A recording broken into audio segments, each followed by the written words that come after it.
Hello everyone, welcome back to Careers Explained, the YouTube channel designed to help young students figure out what each job is like and what it takes to be successful in those careers. Today we're going to be interviewing Ian Lewis. Ian, thank you so much for taking the time to interview me. Thanks for coming out. Yeah, so Ian is an air traffic controller at the Southern California Terminal Radar Approach Control, otherwise known as a TRACON. Yeah. And today we're just going to learn what an air traffic controller does and what it takes to be successful in that career. So, first off, how did you know what you wanted to be when you were growing up? Like, when you were growing up, did you want to be an air traffic controller? How did that play out? So it's funny actually how I fell into this career. My first passion is flying. Okay, so at 6 years old, my dad took me to LAX for my birthday, and we had some lunch there. I'm sitting there watching airplanes all day, and it was from that moment that I knew I actually wanted to be a commercial pilot. Right, so pilot was the first option that I wanted to do. So I loved aviation from a young age, and I'm lucky enough to have had that passion. So, secondly, what does it take to be an air traffic controller? Like, do you need a bachelor's or do you need any experience flying? How does that work? Actually, none of the above.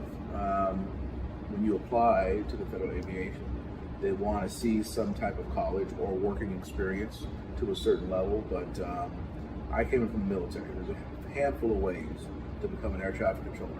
So first option obviously is no experience whatsoever. So you can be coming in from, let's say, Costco or a Subway, maybe around 20 years old. Actually, all they want is 18. 18 is the minimum age, but it's very rare to see 18-year-olds actually be hired as air traffic controllers. Typically, like I said, they want to see some working experience first, some type of college, any of those combinations of such that'll get you in. So that's just off the street hire, what we call. Second one is actually going to a college. There are some college campuses that have accredited courses, what's known as CTI training, College Training Initiative. I believe Mount SAC is one of those. And you can go through a 2-year program, and it'll give you an introduction to air traffic, how it works, what to expect, and after you pass that course, you'll get a certification for that. The third option, my route was the military. Okay, so 2 weeks out of high school, I enlisted and went to the U.S. Navy as an air traffic controller, and I did that for 10 years. I separated from the military, and then I worked a private contract with another company out of Kansas City that took me to Afghanistan for 6 months overseas, and then I got picked up with the FAA since July 2011. So I've been doing that for the past 18 years, actually almost 19 years. What skills or knowledge is required to be, an air traffic controller? I know you said that it's not required to be to go to college, but is there any skill? What's a skill that you need? Well, a big part of what we do is listening. Right? You have to be able to receive information, interpret that information in a timely manner, translate that into the action you want that specific aircraft to take, and then you actually have to have the knowledge, good foundation of being able to remember, memorize, and retain information to disseminate that to the air traffic that you're serving. So memory is a big part of it. Listening is a big part of it. And I'd probably say you have to be able to think three-dimensionally as far as spatial orientation is concerned with moving airplanes, especially in this type of environment being radar. Right. Yeah, I guess, you can't be so fixated on a certain outcome. You always have to be open, I guess. It's constant moving in this job, right? It's never the same day twice. There's a lot of planning, a lot of preemptive planning, I should say, that goes into what we do. And then once the situation starts happening, if that plan dissolves initially, then you have to have the next plan. If that plan doesn't work, then the next plan after that. So we have a lot of standard operating procedures in place. We have a lot of letters agreements and departure procedures, arrival procedures, end procedures that make the system what it works across the country. But there are some times when those situations deteriorate and we have to come up with an alternate plan to keep airplanes moving. Okay. So what is the range for someone to become an air traffic controller? Okay, well, typically 5 to 6 years, but to break it down and be specific with regards to how the training process is going to go, we'll start off with, let's say, age 24. Okay, so you put an application in to the FAA on your 24th birthday. Now, again, it's the federal government that we're dealing with. Nothing moves fast in the federal government. Right? It's usually feast or famine. There are people who have been hired in as quick as 6 months, 3 months. There are people who waited as long as 3 to 4 years to hear back from the FAA as far as starting the process, okay? But let's just say, for instance, the funding is good in the government, everything's perfect, so let's say you hear back in a month, right? So 24 years old, your birthday, you hear back in a month. Okay, good. They give you the packet to fill out, all the security screenings, background checks, psychological exams, all the stuff like that. Now we're done by 24 and a half. It's going to take a few months to go through all that stuff and get it back to you. But at 24 and a half, now they come back and they give you your tentative offer letter to show up to Oklahoma City for training. Okay, so now we're in Oklahoma City. Depending upon whether you're going to a tower, air traffic control center, the centers we talked about earlier, like the high altitude stratum facilities, or a facility like mine, a TRACON, or an up and down. Right? There are some facilities that you have to qualify in a tower and a radar. Depending upon what the dynamic of that is, that's how long your training is going to take. And that's based upon all the information you have to learn. So something that you can see back here, this map, as an example, the controllers that are working at the Palmdale facility in the desert, they have to know all of this airspace. They have to know all of it. They have to know all of it by memory. And where to send all of these guys and how they're working, they have to know it. Right? And that process for someone who has no experience ever, that's going to say it's going to take about 5 years to complete. Now, the training for that specific facility is in Oklahoma City, which takes 6 months. So they go through 2 months of basics for understanding what air traffic control is, what an airplane is, what weather is, all that kind of stuff. Once they're successful in that phase of their training, then they move on to actual training of the en route portion, learning more stuff with regards to non-radar navigation, altitudes, routes, just the basic fundamental air traffic fundamentals that they're going to use when they get to start working air traffic. That course lasts 4 months. Now, at the end of those 4 months, right, we're pushing 25 now. Right? It's almost been a year. They're 25, and they're just about to graduate from Oklahoma City, but they have to go through one more test. Right? It's going to test what they've learned for the last 6 months in a culmination exam by doing radar simulations. Right? And they have to be objective in their scoring. So if 70% or better, you pass. 70% or anything lower than 70%, you fail. Right? So that's the stress of it all. You're starting to feel that stress already, even as a trainee in the job. So they're letting you know this is serious work. We expect you guys to perform at a level where this is just to see if we can teach you. If you can even just apply what we've been giving you the last few months out in the field. Right? So that's that first phase. So now you graduated from Oklahoma City, you've been given your papers, let's say, to go to Los Angeles Center in Palmdale, okay? And you get to Los Angeles Center, you have to go through in-processing, depending upon what's going on in the facility at that time with regards to personnel and staffing. When are we going to put you into a class, right? Because there's always a little bit of a few holding patterns, we like to call it, when you get to a facility. Some people are able to start right away. If they're backlogged in training because of staffing, then you might not start training for another 6 months, right? So now we're at 25 and a half. Right, and once that gets going, now we have to start going through your maps. That's the basics first. Before you touch anywhere else, we talked about this when you guys first got here. You go through a classroom portion first, right? You got to get everything down in the classroom, the maps, the LOAs, all the procedures that they talk about, and then you come into the simulation room and then apply what you learned in the books to the simulation here, which will translate to the floor if you pass the simulation first, right? And you still have to pass the maps. If you fail map tests, if you fail procedures tests, you don't even get to come to the simulation room. They want to know that you're going to take this job seriously, right? Because guess what? The little blips on the radar screens that we work, when we're working air traffic, we don't necessarily think about it as people on board, but those are lives, right? An air traffic controller is responsible for more lives than a heart surgeon will ever be responsible for more patients in their respective careers. So let's say a heart surgeon does, let's say, I don't know, 1,000 surgeries in his or her lifetime, right? I will handle over 1,000 lives within 2 hours of my shift, if that makes sense, right?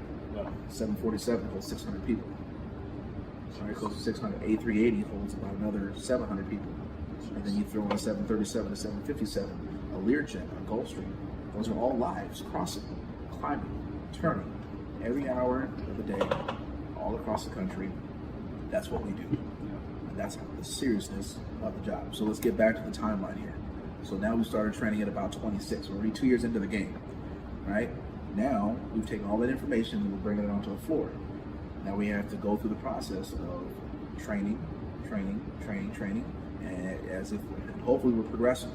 If you're progressing through the program nicely, then you'll see qualification usually within the first 6 months to a year of starting actual work on the radar room floor. Okay, so now you're talking real aircraft by age 26, and we're moving airplanes around. And if you're successful, you'll keep moving on, keep moving on, keep moving on, keep moving on. And again, depending upon what's going on with staffing at the time of the facility and what's going on with availability of trainers and instructors, then you could possibly be done within 3 to 4 years. But the general rule of thumb is when you're coming in, zero time, getting to a facility where we're hard staffed now, where we're hard staffed with people to get trainees done, it's going to be about 5 years, 5 to 6 years. So at what point do you start making money? Well, you'll start making money from the time that you get hired by the FAA. And all ATC pay is not equal. Level 4 to level 12 facilities. Those are based upon the number of operations a facility handles. So the lower level facilities, they don't get paid as much. Where we're at here in Southern California, TRACON is the highest level. Is 12. It's a level 12 facility. Right, so we're moving level 12 traffic, 7,000 operations a day, sometimes 9,000 operations a day. We're making that money. So all the controls in this building are north of $120,000 a year. Okay. So do you make money while you're being trained? Yes, you make money while you're being trained, but you're going to make trainee pay, if that makes sense. So as you still progress through the training program incrementally, you'll start getting pay raises. So you have a D1 level, which is known as developmental. Right, so while it's D1, D2, and D3 pay. So when you get to a certain level of qualifications in D1, you get a pay bump.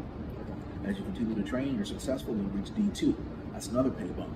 When you get to D3, that's another pay bump. You're almost to CPC level, which is Certified Professional Controller. Once you get to CPC level, then you move to the bottom of the pay band, which is usually over, for us, like I said, about over $140,000. So what is the salary range expected for an air traffic controller? Well, as previously stated, we have facilities ranging from levels from 4 to 12. The federal cap is $189,000. Okay. That's the base pay. That's as much as an air traffic controller can make, $189,600. Okay. Now it goes down to the levels, which entry level air traffic control will be about $50,000 a year. Between $50,000 and $189,600 is the salary range for an air traffic controller. All right. Wow. Give me a quick rundown of what everything is here. I guess you. Sure. So, like, effectively, this is a simulator. We're in a simulation room right now, so we can't get all of the data that we would use on the floor in the room. Yeah. On the actual running live traffic, but just to give you an overview of what's going on, this is exactly what a controller will see on the operation floor running live traffic. This right here is our reference screen, if you will. We can bring up a whole bunch of information with regards to the surrounding airports, what's going on with those airports. We can bring up other approaches to airports that the aircraft are flying into. Let me get the mouse working here. There we are. I can touch screen it. So this, for example, here, if we had a question or a pilot had a question with regards to what's going on to the airport they're flying into, then we could bring up the information here and read it off to them. Now, majority of the stuff we should have memorized, but if there's something more specific that they're asking, we could always bring this up as a reference and use that to explain to the pilot what needs to happen. Right? Now let's go down here to the radar screen. What we're seeing here is a depiction of the airspace that I work in the San Fernando Valley. Over here being Van Nuys Airport. Let me range in for you guys here. So this is Van Nuys Airport over here, Burbank, Santa Monica over here, Los Angeles down to the south. As we range back out, the airspace in itself as a whole. Out to the west here is Point Mugu and Camarillo in Ventura County. And out to the east here we have Ontario, Brackett Airport, which is in Laverne, Pomona area. And then up here to the northeast is Palmdale. And then we start which is the high desert. And then we come over here to Gorman and Lake Hughes, going out towards northwest into the Central Valley. Okay. This airspace is responsible here for, my airspace is we run all the Burbank arrivals, all the Van Nuys arrivals, departures, out and filter them up into the airspace for Palmdale controls to talk to them. We also deal with Santa Monica arrivals, and we'll also take care of Los Angeles arrivals coming in from the north and from the northeast. Now, what you guys are seeing here with regards to these little speckles with numbers on them, this is an aircraft I can't bring up a particular call sign right now because we're not in full simulation mode. But this right here is indicating that this aircraft is at 3,900. His speed has a ground speed of 80 knots, which is probably a smaller Cessna or Cherokee type Piper aircraft. And that's a beacon code 6052. So the transponder we talked about this before, when that computer's on the airplane, it reads, it sends a signal to the radar, and the radar sends out a signal back to it, and those two entities talk to one another, which lets us know that this is the aircraft that we're supposed to be talking to. Yep. Right here is a keyboard that we use to interface with the radar scope itself. So as I put in certain keystroke entries, I can hand off through automation other aircraft to other controllers. So there's never really I don't necessarily have to speak to another controller that I'm handing that airplane to, that who's going to handle that aircraft. I just use a keystroke and then flash it on to the next controller. When it flashes back at me, that means that they have accepted the handoff, and I can switch that airplane to the new sector. Yep. So what type of retirement do you guys get? Okay, so let's start over retirement. So retirement age is 56. For all air traffic controllers, it's a mandatory age of 56. So we talked about hiring. You can't be hired past your 31st birthday if you don't have any experience. 35 if you do have prior experience, usually that's military. But mandatory push-out age is 56. And that's just because over the course of time, you know, it's been proven that mental acuity, the quickness of an individual can deteriorate. And as the traffic continues to increase and get busy, as it has been over the course of the last few years, you're a step behind. You know, and the FAA wants to protect itself and the flying public, just to make sure everybody is at tip-top shape. So now that's out the way. Retirement.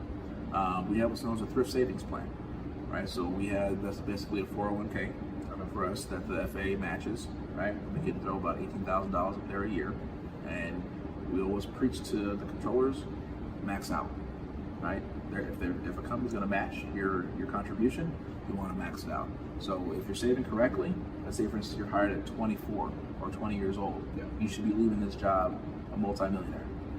Should be. Wow. Should be. Wow. Now, I will say, again, all pay is not equal. A lot of people get comfortable. You know, they get into the job, they just want security, not necessarily looking for the biggest challenge. I've been doing this job for 18 years, 10 of it was in the military. I know that I can run airplanes. I want to have a good time doing it. I like to be busy. So I'm going to go to facilities that pay the most. Right? You want to maximize your income. That's the whole point of this lifetime. If you're going to get yourself into a career field, you know, you want to make the most money, so you can put away stuff and do things in life. But for some people, they're comfortable, you know, at a level 8, level 9, level 10 facility. It could be for family reasons. It could be for comfort of working air traffic, or they could just love the city where they're at. And people want to stay there for life. So, you know, everyone's end game is going to be different as far as, you know, what they're going to be saving. But to be a part of this agency where they match your contributions is a pretty good deal. Definitely.